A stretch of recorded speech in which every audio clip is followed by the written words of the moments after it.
Runter mit den Steuern. Zu niedrige Renten. Raus aus der EU.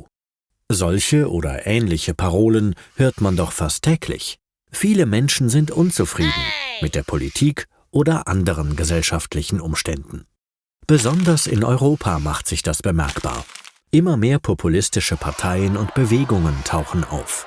Sie versprechen den Menschen Änderungen und wollen zurück zu dem Altbewährten. Populismus.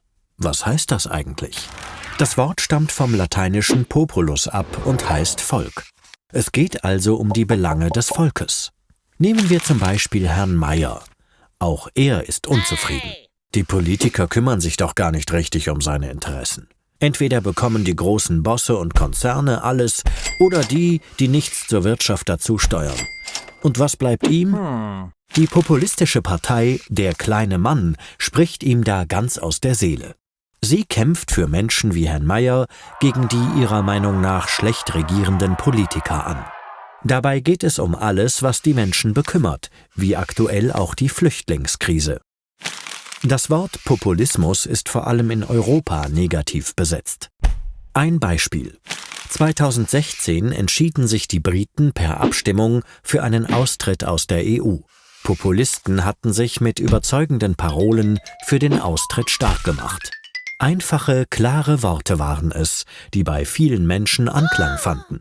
Kurz nach der Entscheidung stellte sich heraus, dass viele der Parolen so nicht ganz stimmten. Nach einer Aufklärungswelle über die Folgen des Austritts bereuten viele Wähler ihre Entscheidung. Populisten liefern auf komplizierte Themen meist einfache Lösungen. Sie lehnen Institutionen wie Banken, einflussreiche Politiker, Großkonzerne oder Massenmedien ab und vertreten immer eine sehr strenge Meinung, entweder man ist dafür oder dagegen. Die kleinen Männer sagen zum Beispiel, dass die Einheit des Volkes zählt. Wer anderer Meinung ist, zählt für sie nicht. Sie wissen, was gut und richtig für alle ist.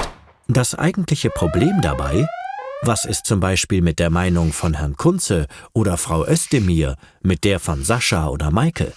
In einer Gesellschaft und vor allem in einer Demokratie gibt es schließlich viele verschiedene Ansichten.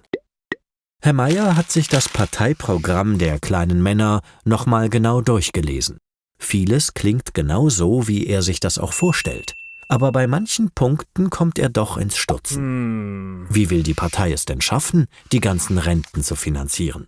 Wie wird es wohl sein, wenn es die EU nicht mehr gäbe oder wenn Steuergelder fehlen? Und wieso schließen sie ganze Gesellschaftsgruppen aus, die doch zum Volk dazugehören?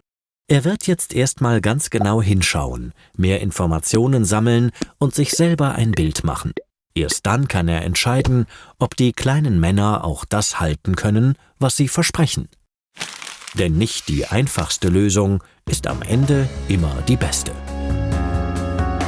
Schaut euch doch auch unsere Clips zum Thema Demokratie oder Flüchtlingskrise an und abonniert unseren Kanal.